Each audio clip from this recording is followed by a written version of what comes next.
112장 찬송하시겠습니다. 112장입니다.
묵상 기도하심으로 수요예배 하나님 앞에 드리시겠습니다.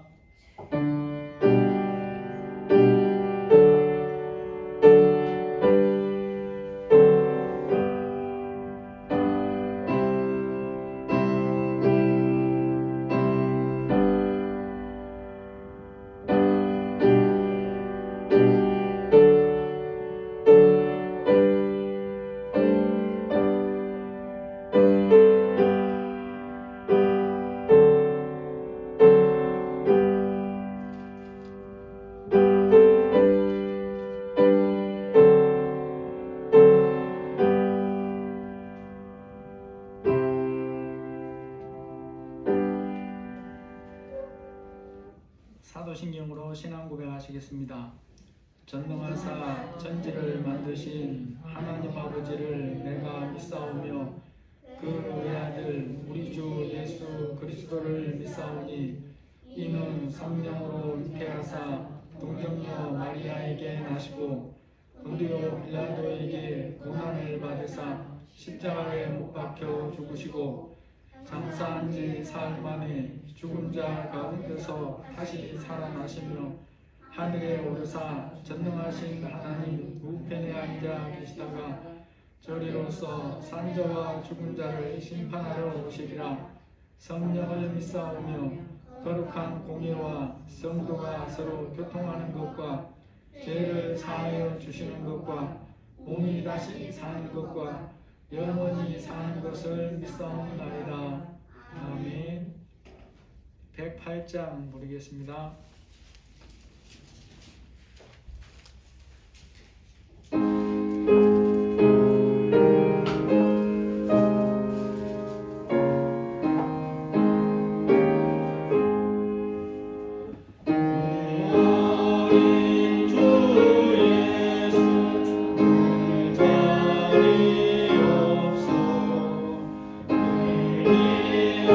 하신 몸이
기도하시고 우리 교회와 성도들을 위해서 또 예수님이 오신 성탄절을 기념하는 우리 성탄절이 되었는데 우리가 우리 마음에 오신 예수님을 정말 환영하고 사는지 돌아보면서 또 특별히 코로나가 갑작스럽게 많이 이렇게 일어나고 있는데 하나님 도와주시기를 원합니다. 우리 다 함께 기도하겠습니다.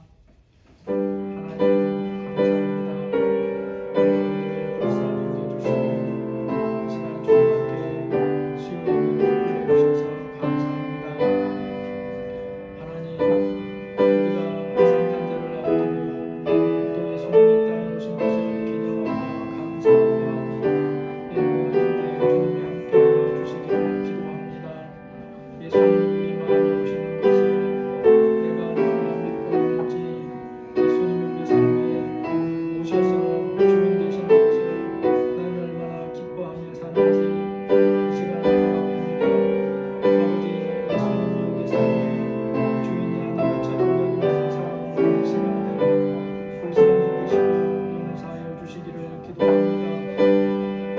아버지 말밖에 모든 성도들의 마음을 조장하여 주시고 예수님을 참 주인으로 모시고 사는 복된 자들이 다 되게 하여 주시고 하나님으로부터 인정받는 삶을 살기로 은혜를 베풀어 주시기를 기도합니다. 아버지 하나님이 함께하여 주옵소서. 성령으로 임하시고 주님이 다시 올 때까지 떠나지 않으신다고 약속하신 예수님을 믿사오니 하나님이 함께하여 주시기를 기도합니다. 우리에게 귀를 기와 깨닫는 마음을 부어주시고 영과 진리로 예배하는 시간이 되도록 주님이 역사하여 주옵소서. 우리 어린아이들 이리까지 각자의 마음을 만져주시고 세밀하게 귀를 기와 깨닫는 마음을 부어주시기를 기도합니다. 안식교회와 성도들을 향하신 아버지의 뜻이 온전히 이루어지게 하여 주옵소서. 성령으로 충만하게 임하여 주시기를 기도합니다. 하나님 도와주시옵소서. 우리 성도들의 가정을 기억하시고 직장과 사업장과 자녀들 위해 성령의 은혜를 부어주옵소서. 하나님 우리가 살고 있는 대한민국뿐만 아니라 지구촌 전체적으로 코로나가 다시 국제화돼 번져가고 많은 사람들이 질병에 걸리고 하나님 원치 않게 많은 사람들이 죽음을 맞이하고 있는데 아버지여 불쌍히 여겨 주옵소서. 이 질병이 속히 끝나게 도와주시고 또 하나님 사랑할 자들을 사용하셔서 적절한 백신과 치료약도 만들어질 수 있도록 하나님 도와주시기를 기도합니다. 일선에서 이 질병을 또 막기 위해 수고하는 이들을 불쌍히 여겨주시고 하나님이여 지혜와 필요한 영체를 부어주시기를 기도합니다. 이 대한민국을 주님이 살려주시고 아버지 불쌍히 여겨 주옵소서. 모든 질병도 주님이 하나님 아버지 치료하시는 줄 믿사오니 주님이여 불쌍히 여겨주시고 함께해 주시기를 기도합니다. 하나님 대통령을 또 뽑아야 되는데 주님 불쌍히 여겨주시고 아무리 생각해도 주님을 감당할 자는 없지만 그래도 하나님 앞 같은 자가 세워지지 않게 도와주시고 고레스같이 작은 부분이라도 주님의 뜻을 이루는 일에 선하게 쓰임받을 자가 세워지기를 원하노니 하나님이 함께하여 주옵소서. 이 나라를 불쌍히 여겨주시고 특별히 주의 백성들과 교회들을 불쌍히 여겨주셔서 빛과 소금의 사명을 잘 감당할 수 있도록 인도해 주시기를 원합니다. 주께서 함께하여 주옵소서. 이 시간도 우리의 마음에 역사해 주셔서 온전히 들을 수 있도록 은혜 베풀어 주옵소서.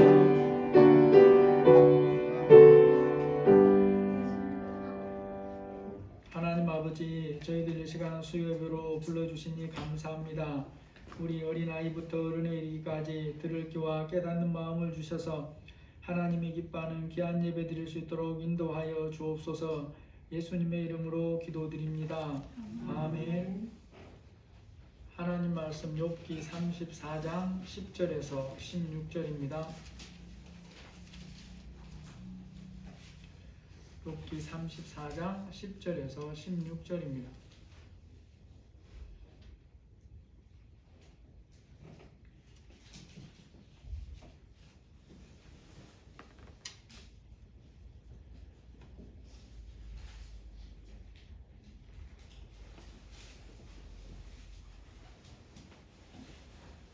찬이도 다 찾았어요? 네. 그러므로 너희 총명한 자들아 내 말을 들으라. 하나님은 악을 행하지 아니하시며 전능자는 결코 불의를 행하지 아니하시고 사람이 그를 따라가사 각각 그의 행위대로 받게 하시나니 진실로 하나님은 악을 행하지 아니하시며 전능자는 공의를 굽히지 아니하시느니라. 누가 땅을 그에게 맡겼느냐 누가 온 세상을 그에게 맡겼느냐 그가 만일 뜻을 정하시고 그의 영과 목숨을 거두실진데 모든 죄가 다 함께 죽으며 사람은 그대로 돌아가느니라. 만일 내가 총명이 있거든 이것을 들으며 내 말소리에 귀를 기울이라. 아멘. 며칠 전에 제가 평소에는 잘 그쪽으로 안 오는데 함지박 사거리를 지나서 약국 건너 뒷골목으로 그렇게 왔습니다. 또 오는데 조금 떨어진 곳에 외국인 모녀가 초등학생쯤 한 3학년쯤 되는 아이 같은데 엄마하고 막 제잘제잘 대화를 하면서 이제 별로 안 떨어진 거리를 오는 거예요. 그래서 제가 차도 골목이 별로 안 다니니까 혹시라도 영어가 들리나 싶어가지고 귀를 기울이고 들었는데 하나도 안 들리는 거예요. 야, 참 연어는 당연히 못 알아듣겠지만 단어도 안 들어온다 이러면서 이제 생각을 하고 오는데 갑자기 그 생각이 드는 거예요. 아, 이분들이 불어를 하는 것 같다. 그 생각이 드는 거예요. 제가 이 설해 마을에 프랑스 학교가 있다는 것은 옛날부터 알았는데 어디에 있는가는 몰랐거든요. 근데 언젠가 방배동학교 앞을 지나오면서 제가 무시고 그랬죠. 아니 여기 초등학교도 아닌데 왜 어린이 보호구역 표시가 되어 있느냐고 그랬더니 아내가 하는 소리가 바로 여기가 프랑스 학교라고 그러는 거예요. 한 번도 제가 신경을 쓰고 안 봤기 때문에 거기 있는 줄도 몰랐죠. 그래 그 기억이 나면서 아 이제 프랑스인들이 많이 사니까 불어를 하나 보다 아마 그런 생각을 제가 해봤습니다.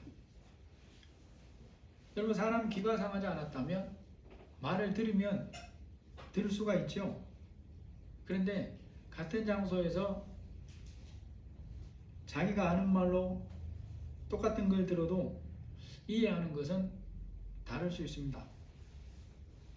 며칠 전에 하나 예를 들어보겠습니다. 며칠 전에 제가 양자 컴퓨터에 관한 기사를 하나 읽었어요.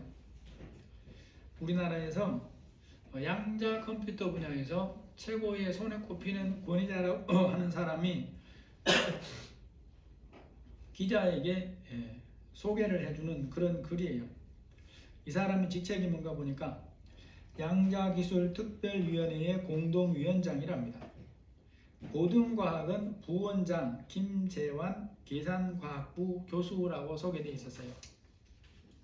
기자가 이 사람에게 질문합니다. 양자정보과학기술이란 뭔가? 그러니까 아주 친절하게 설명을 해줘요. 제가 이분이 친절하게 설명한 걸 여러분에게 한번 전달해 보겠습니다. 지금까지 발전해온 정보기술은 0과 1, 이진수 기반의 비트를 썼다.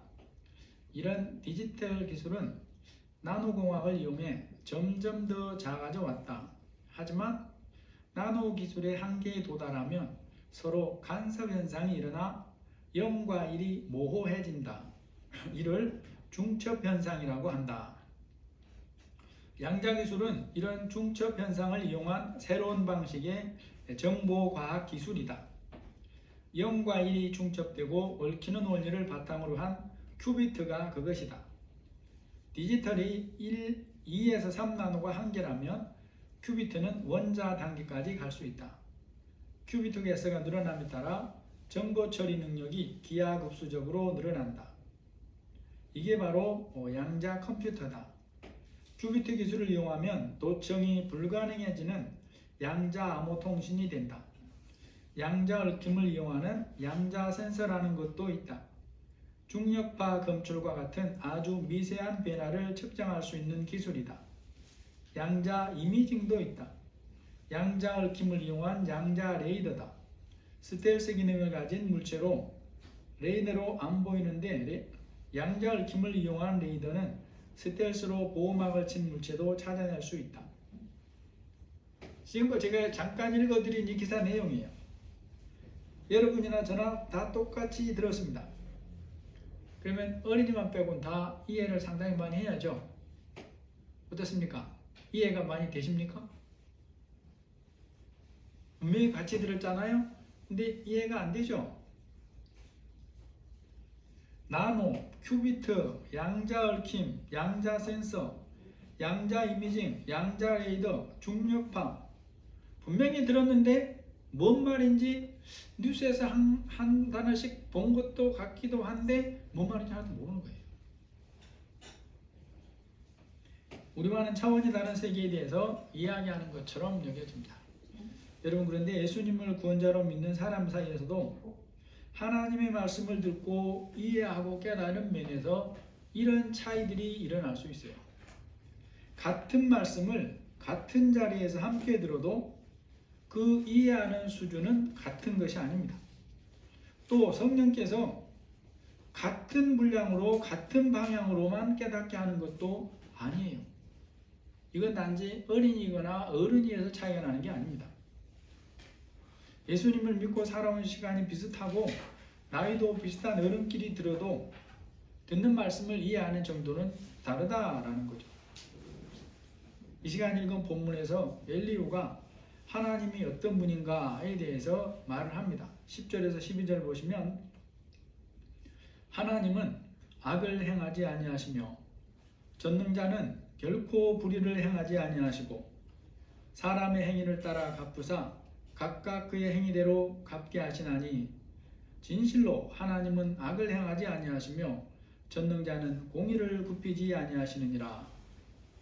여러분, 욥기서에서 개인으로 볼 때 욥을 제외하고 네 사람 중에 누가 가장 말을 많이 하는 사람 같습니까?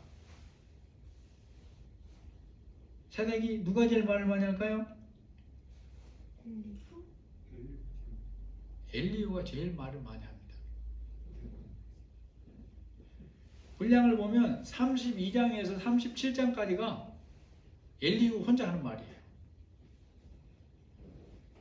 엘리후가 그렇게 말을 계속하면서 중간에 욥에게 대답할 말이 있으면 하라 기회를 줍니다. 그럼에도 엘리후의 말에 다른 말을 안 해요. 욥이 엘리후의 말에 한마디도 안 했다고 해서 엘리후가 하는 말을 다 인정하고 받아들였다는 뜻은 아닙니다. 하지만 한마디도 대꾸를 안 해요. 여러분, 사람 사이에서 특별히 친한 친구같이 지내온 사이에서 할 말이 많다는 것은 뭔 뜻이겠습니까?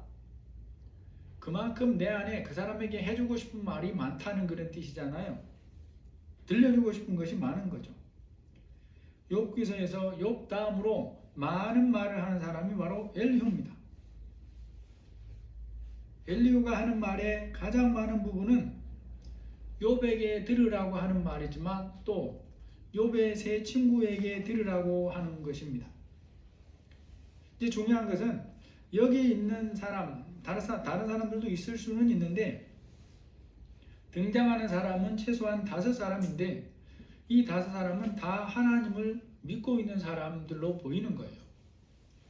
뿐만 아니라 그들이 하나님이 어떤 분인가에 대해서 말하는 걸 보면 하나님이 어떤 분인가를 아는 면에서도 모두가 한 가락씩 하는 사람이에요. 스스로가 그렇게 생각하는 사람들이에요. 그런 사람들인데 엘리후가 말합니다. 핵심적인 말이 오늘 본문에 읽은 이 말이에요. 하나님은 악을 행치 아니하시며 사람의 행위를 따라 갚으사 그 행위대로 갚으시나니 전능자는 공의를 굽히지 아니하시느니라, 이렇게 말하는 거죠. 여러분, 엘리후가 어떤 뜻으로 그들에게 이런 말을 하는 것이겠습니까? 그들이 하나님이 이러하다는 것을 전혀 몰라서 이런 말을 하는 게 아니라는 것을 이미 앞에서 잠깐 설명을 드렸어요. 그들은 다 예수님을 믿고 하나님을 믿고 하나님 아는 것에 한가랑 하는 사람들이라고 했습니다. 그런데도 엘리후가 보기에 그들이 하나님에 대해서 이런 부분에 대해서 알고 있는 것이 시원찮아 보였기 때문에 이런 말을 하는 거예요. 좀 더 알려주거나 좀 더 확실하게 알게 하고 싶어서 그런다라는 거죠. 이제 오늘 우리와 관련을 지어보면 엘리후가 하는 이 말이 성경 전체 말씀에 비춰보면 말씀 안에 포함이 되죠. 선명하게 벗어나거나 그러질 않습니다. 그러므로 우리가 그들은 아니지만 엘리후가 하는 이 말씀을 통해서도 우리의 믿음으로 사는 삶에 적용할 중요한 교훈들이 있습니다. 하나님을 믿고 사는 사람들도 수시로 하나님이 이런 분인가에 대해서 분명하게 알고 믿는가 하는 부분들을 점검하면서 살 필요가 있다라는 거죠. 왜 수시로 점검하면서 살아야 하는가 하는 것을 한마디로 말하자면 인생을 사는 동안 정신이나 육신적인 상태가 한결같지 않기 때문이에요. 믿음이나 경험하는 일들이 한결같지 않기 때문에 그렇다라는 것입니다. 여러분, 사람의 믿음이나 기억력이 평생 동안 한결같은 모습으로 살다가 주님 품에 갈 수 있다면 얼마나 좋겠습니까? 그런데 사람의 인생은 본질적으로 그러지가 못합니다. 모든 사람의 인생은 생로병사라고 하는 과정을 거치게 되어 있어요. 수많은 사람들이 많은 돈을 들이고 많은 노력을 하지만 이 과정을 피할 수가 없습니다. 여러분, 북한에서 피난 와서 우리나라에서 가장 종교적으로 세계에서 유명한 템플턴 상을 받은 사람, 한경직 목사님을 기억하시죠? 그분이 마지막에 치매가 왔습니다. 그래가지고 들려지는 말에 의하면 예수가 누구냐 그랬다는 거예요. 그런다고 천국 못 갔다 그런 말 하는 게 아니에요. 치매로 천국 못 가는 게 아니에요. 그런데 그 마지막에 그랬다는 거예요. 치매가 걸려가지고. 그런 것은 사람들이 압니까 모릅니까? 소문을 잘 안 내죠. 근데 실제예요, 실제. 여러분, 죽음을 맞이하는 때까지 건강의 정도가 사람마다 달라요.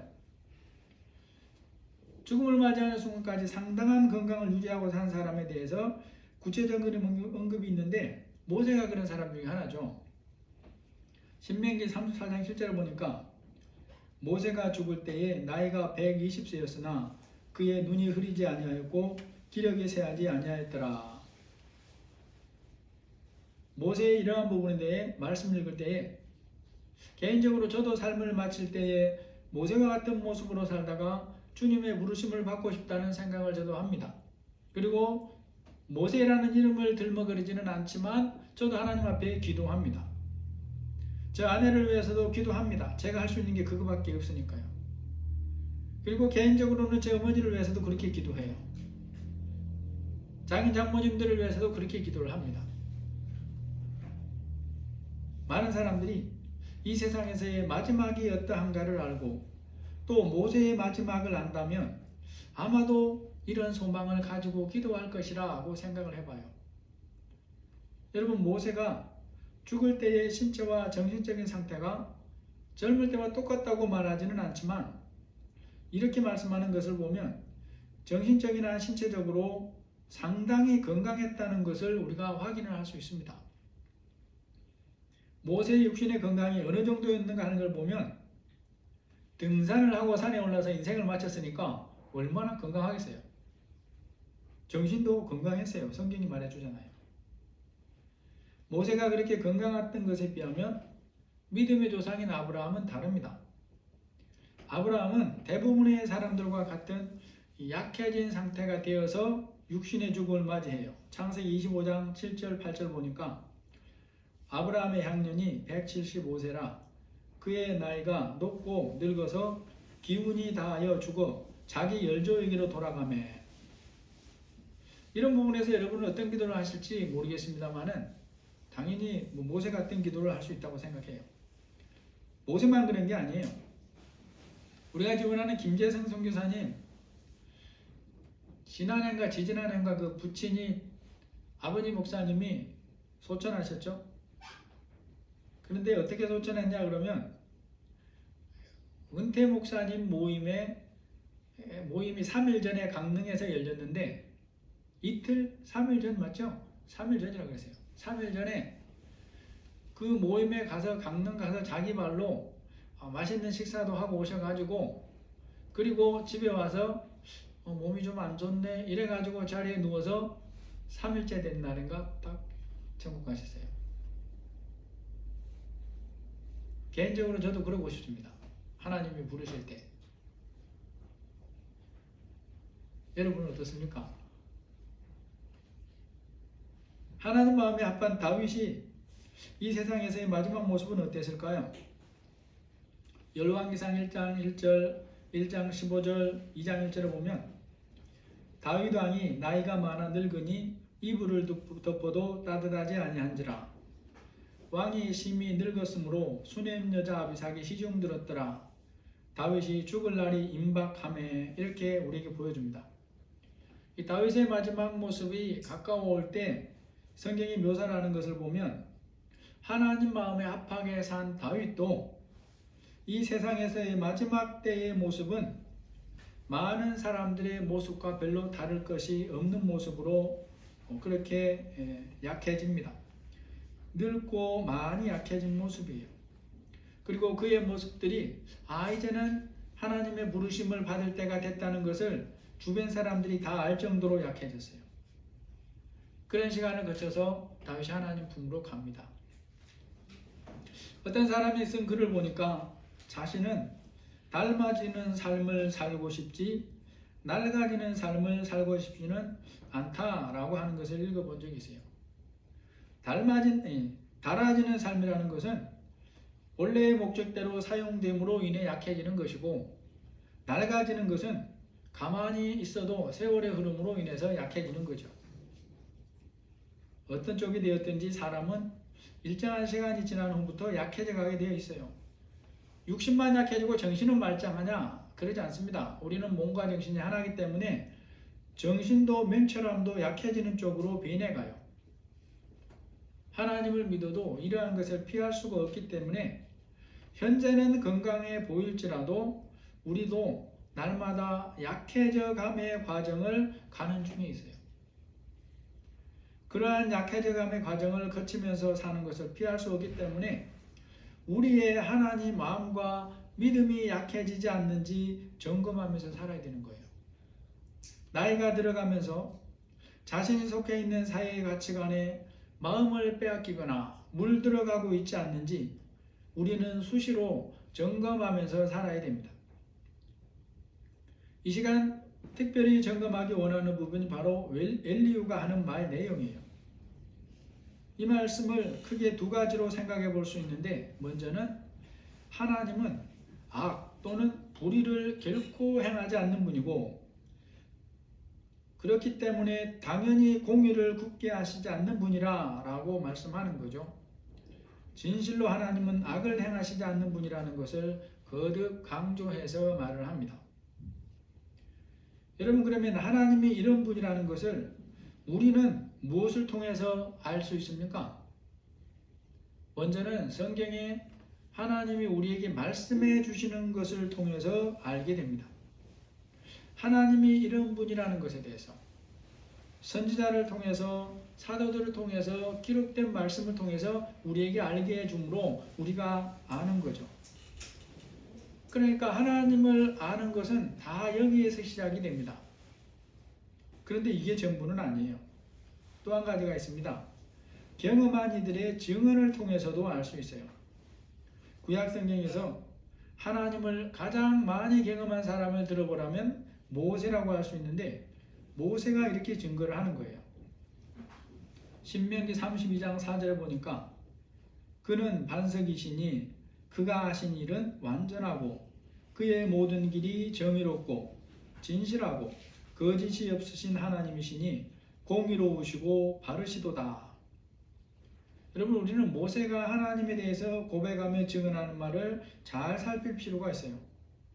모세도 먼저는 하나님이 찾아오셔서 말씀해 주심으로 말씀을 들음으로 하나님이 어떤 분인가를 알아가기 시작을 합니다.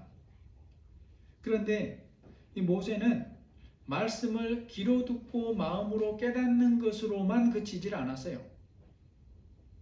하나님이 하신 많은 일을 경험하고 나서 이런 고백을 한다라는 거죠. 모세야말로 하나님이 어떤 분인가를 지정이 전인격을 통해서 깨닫게 되는 사람이라고 볼 수 있어요.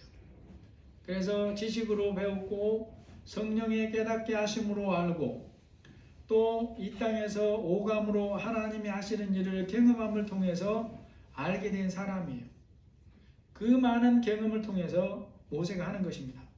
그가 하신 일은 완전하고 그의 모든 길이 정의롭고 진실하고 거짓이 없으신 하나님이시니 공의로우시고 바르시도다라는 거죠.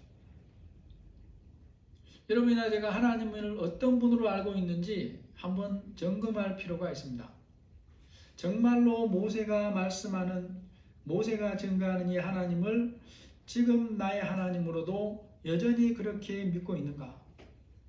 하나님이 하신 일이 완전한 것을 믿는가? 그렇다면 앞으로 하실 일도 뭐하다는 것을 믿어야 됩니까? 완전하신 것을 믿어야 되는 거예요. 모세에게만 끝난 게 아니란 말이죠. 하나님의 모든 길은 정의롭고 그랬습니다. 불합리하게 보이는 것들도 하나님이 전체를 주관하시는 면에서 우리가 아직 모르는 부분이 있지만 그럼에도 또한 모세는 말하는 거예요. 그의 모든 길이 정의롭고 또 진실하다, 거짓이 없으시다 라고 하는 것이에요. 하나님은 공의로우시고 바르시다. 이 하나님을 믿어야 우리가 어떤 상황에 처해도 하나님을 끝까지 믿고 살 수가 있는 것입니다. 여러분, 우리가 이런 부분에서 성장해 가야 분별력도 성장해 갈 수가 있어요. 성도는 말씀에 바르게 서는 정도만큼 세상의 모든 것들에 대한 분별력도 생겨나고 커지는 것입니다. 여러분, 우리나라 다음 대통령 뽑을 시간이 2달 반 정도밖에 남질 않았죠. 여러분, 지도자를 뽑을 때에 지도자가 되겠다고 하는 사람들이 하는 말, 대통령이 되면 앞으로 어떻게 하겠다고 하는 말을 하는 것은 전혀 어려운 일이 아니에요. 그것은 누구라도 할 수 있습니다.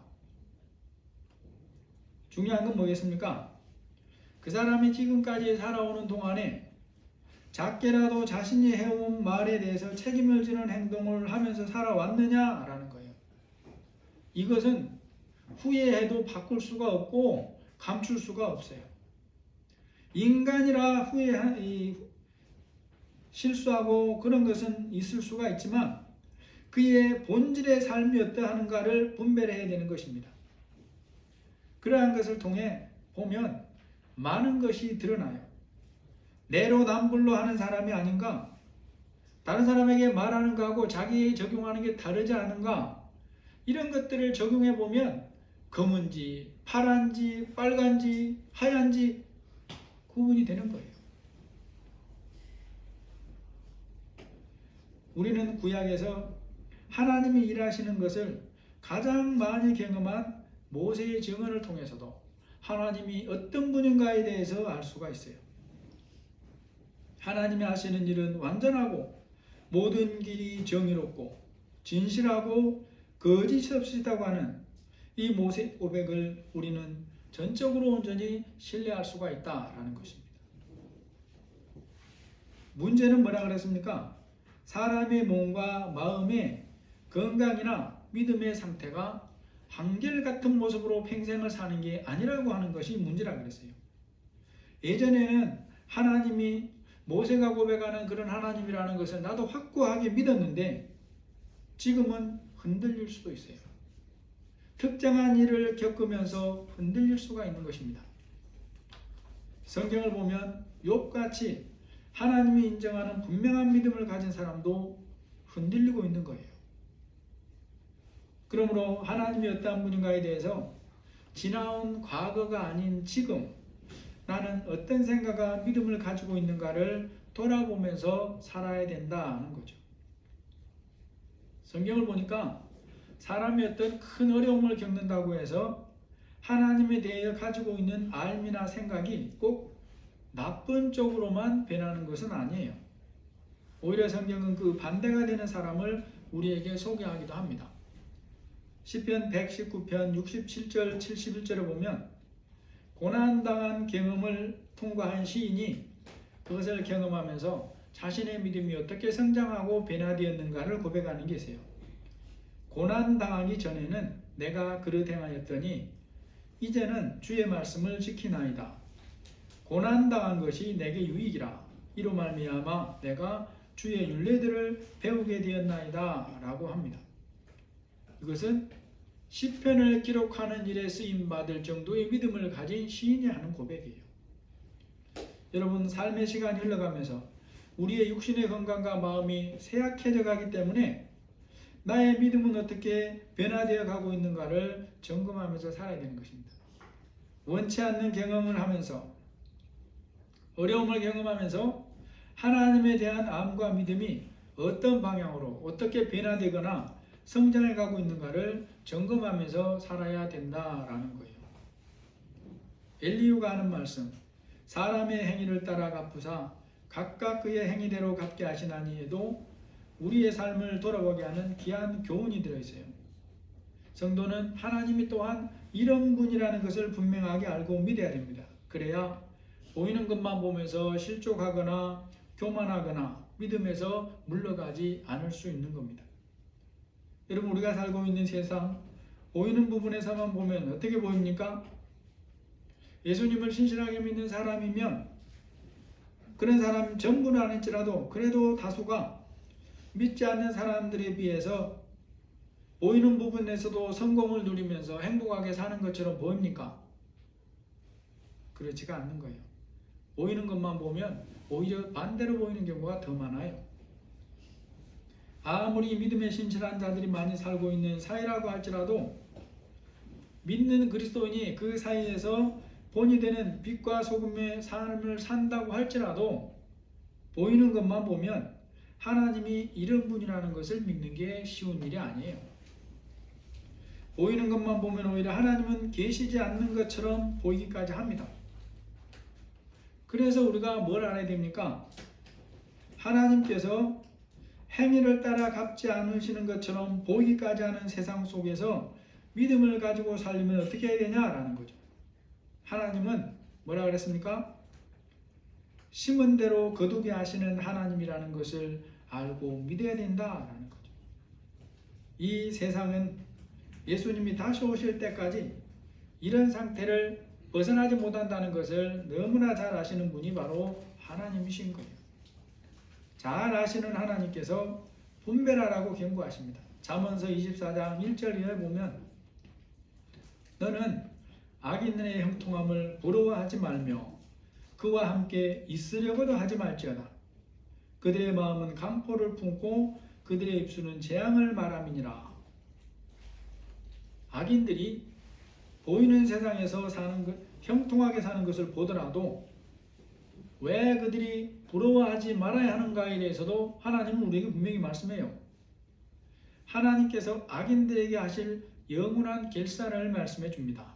잠언 24장 19절 이하에 보면 너는 행악자들로 말미암아 분을 품지 말며 악인의 형통함을 부러워하지 말라.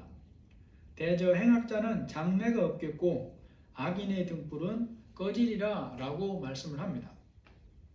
여러분, 보기에 같은 꽃이라도 그 장래가 같은 것이 아니에요. 부잣집 거실에 화병에 꽂힌 꽃은 보기에는 화려한 곳에서 모두의 주목을 받으며 화려한 모습으로 있어요. 반면에 들판에 보이지도 않는 곳에 있는 빈 꽃은 아무도 알아주는 사람이 없습니다. 알아주는 이 없이 그렇게 피었다가 알지 못하는 중에 지는 거예요. 여러분, 그러면 이 두 꽃 중에 생명을 가지고 살아있는 꽃, 내년이 보장되는 꽃은 어떤 꽃이겠습니까? 부잣집 거실 꽃병에 화려하게 꽂혀 있는 꽃이 아니에요. 아무도 알아주지 않으나 들판에서 땅에 뿌리를 내리고 피고 지는 그 꽃입니다. 그 꽃은 진후에도 씨를 맺었기에 또 뿌리가 살아있기에 내년이 되면 다시 자라고 피어나는 거예요. 이 세상에서 보이는 부분에서 악인의 형통이 마치 무엇과 같습니까? 그것이 바로 부잣집 화려한 거실에 꽃병에 꽂힌 꽃과 같은 것입니다. 화려해 보이지만 거기에는 생명이 없어서 머지않아 말라서 쓰레기통에 들어가는 거예요. 뿌리가 없는 꽃이기 때문에 시간이 가도 열매를 맺지 못한다는 것이고 내일에 대한 소망이 없다는 것입니다. 보이는 것만 보면서 악인의 형통함을 부러워하지 말라는 말씀을 말로는 이해할 수 있지만 믿음으로 받아들이는 것은 쉬운 일이 아니에요. 우리가 이것을 또한 인정할 줄 알아야 됩니다. 시편 73편에 보면 시인이 이런 고백을 하는 것에 우리에게 큰 교훈이 있어요. 나는 거의 넘어질 뻔하였고 나의 걸음이 미끄러질 뻔하였으니 이는 내가 악인의 형통함을 보고 오만한 자를 질투하였습니다. 시편을 기록하는 데 쓰임받은 시인이라면 얼마나 믿음이 있냐는 것을 우리가 전제로 해야 되는 것입니다. 그런 시인이 악인의 형통함을 보고 보이는 세상에서의 보이는 것만 보고는 믿음에서 거의 미끄러질 뻔했다 이렇게 고백을 하고 있어요. 어떤 사람이 이러한 말씀의 교훈을 바르게 깨닫고 믿음으로 자기 것으로 취하겠습니까? 듣는 사람 모두가 그러면 참 좋은데 그렇게 말씀하지 않습니다. 그러므로 너희 총명한 자들아 내 말을 들으라. 엘리후가 하나님이 어떤 분인가에 대해서 이러는 말이 누구에게 하는 말이라 그랬습니까? 하나님을 전혀 모르는 사람들에게 하는 말이 아니라는 것을 우리가 기억해야 돼요. 하나님을 너무나 잘 안다고 하는 사람들입니다. 하나님에 대해서 아는 것이 한가락하는 사람들이에요. 그런데 하나님께서 그들에게 엘리후의 입을 통해 들려줄 말씀 중에 이것이 있는 거예요. 너희 총명한 자들아 내 말을 들으라. 너희가 진짜 총명하다면 이 말씀으로 너희들의 자신들을 살펴볼 줄 알아야 된다. 욥에 대해서 정죄하기에 바쁜 것이 아니라 너희들 스스로를 살필 줄 알고 너희들의 삶에 적용할 줄 알아야 된다라는 그런 말씀이죠. 여기서 말씀하는 총명의 1차적인 의미는 알아듣는 이해력입니다. 하나님의 말씀을 귀로 듣는다고 해서 다 알아듣는 것이 아니라 라는 그런 뜻이기도 하죠. 말씀을 마음으로 이해하는 능력을 가진 자라야 하나님이 이런 분이라는 것을 알아들을 수 있고 믿음으로 붙들 수가 있다 그런 말이기도 합니다. 예수님의 표현으로 하면 이것은 들을 귀 있는 자라고 하는 거죠. 마가복음 4장에 보면 예수님이 배에 오르셔가지고 무리에게 씨 뿌리는 비유와 등불을 등경 위에 두는 이 비유를 가르치십니다. 그것을 가르치시고 나서 하신 말씀이 이거예요. 들을 귀 있는 자는 들으라. 여러분 이때 예수님이 그날은 특별히 귀 먹은 사람들만 모아놓고 말씀을 전한 것이 아니에요. 귀로는 누구보다도 다 잘 듣는 사람들이에요. 그 듣는 사람 중에는 바리새인들, 서기관들이 보낸 제사장들이 보낸 자들이 섞여 있는 그런 사람들도 있어요. 듣기를 전문으로 들어서 저 예수라는 자가 어떤 잘못된 것을 가르치는가를 집어내려고 눈에 불을 켜고 듣는 자들이 있어요. 마음으로 이해하고 듣는 귀가 있는 자라야 예수님의 말씀을 하나님의 말씀으로 받고 믿음으로 취할 수 있다는 뜻으로 하시는 말씀입니다. 오늘 말씀을 정리해 봅니다.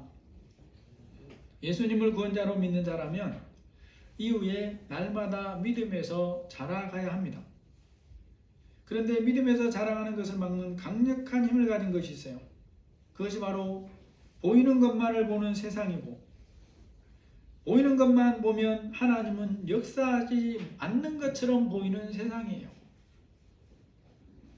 그렇기 때문에 우리가 믿음에서 자라가려면 말씀을 통해서 하나님이 어떤 분인가를 더 깊이 알아가야 되고 삶을 통해서 하나님을 더 많이 경험해 가야 되는 것입니다. 혼란한 세상에 사는 우리가 들을 끼고 붙들어야 할 많은 말씀이 있지만 오늘 본문에서 말씀합니다. 하나님은 악을 행하지 아니하시며 전능자는 결코 불의를 행하지 아니하시고 사람의 행위를 따라 갚으사 각각 그 행위대로 갚게 하시나니 우리에게 하나님의 말씀을 마음으로 이해하고 받아들이는 총명이 얼마나 있는지 한번 돌아보시기를 바랍니다. 이전에는 분명히 총명스러웠는데 장로님 이전에 성경을 그렇게 많이 암송하셨는데 이제 또 다 그거 암송하십니까? 못하죠. 이게 연세가 들어가서 그런 거예요. 이걸 피할 수가 없어요. 특정한 일을 겪으면 하나님에 대한 바른 신앙이 어그러질 수가 있어요. 그래서 욥을 우리에게 보이시는 것입니다. 그래서 우리 자신들을 돌아봐야 돼요. 하나님을 믿어도 보이는 것만 보고 살면 끝까지 믿음으로 승리할 수가 없습니다. 하나님이 보시기에 총명한 사람으로 사시기를 예수님의 이름으로 축복합니다. 하나님 아버지, 이 세상에 보이는 것만 보면 믿음으로 사는 것이 너무나 어렵습니다. 내가 이전에 믿음이 좋을 때, 몸이 건강할 때, 하나님의 은혜가 충만할 때는 하나님을 확실하게 잘 믿었을지라도 몸과 마음이 연약해져 가면서 또 원치 않는 일을 경험해 가면서 믿음이 변질되는 사람들도 있습니다. 하나님, 우리의 믿음을 말씀으로 날마다 점검하면서 하나님의 말씀 위에 바르게 세우게 하여 주시고 우리의 영적 총명이 흐려지지 아니하도록 성령께서 우리를 붙들어 주옵소서. 모세가 주님 앞에 갈 때에 기력이 쇠하지 않았다고 하였는데 육신은 연약해질지라도 우리의 말씀에 대한 기력이 쇠하지지 않도록 하나님이 붙들어 주옵소서. 예수님의 이름으로 기도합니다. 아멘. 찬송가 302장입니다. 302장입니다.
예수님이 가르쳐 주신 기도로 예배 마치겠습니다. 하늘에 계신 우리 아버지여, 이름이 거룩히 여김을 받으시오며 나라가 임하옵시며 뜻이 하늘에서 이루어지는 것 같이 땅에서도 이루어지이다. 오늘 우리에게 일용할 양식을 주옵시고 우리가 우리에게 죄 지은 자를 사하여 준 것 같이 우리 죄를 사하여 주옵시고 우리를 시험에 들게 하지 마옵시고 다만 악에서 구하옵소서. 대개 나라와 권세와 영광이 아버지께 영원히 싸움나이다. 아멘.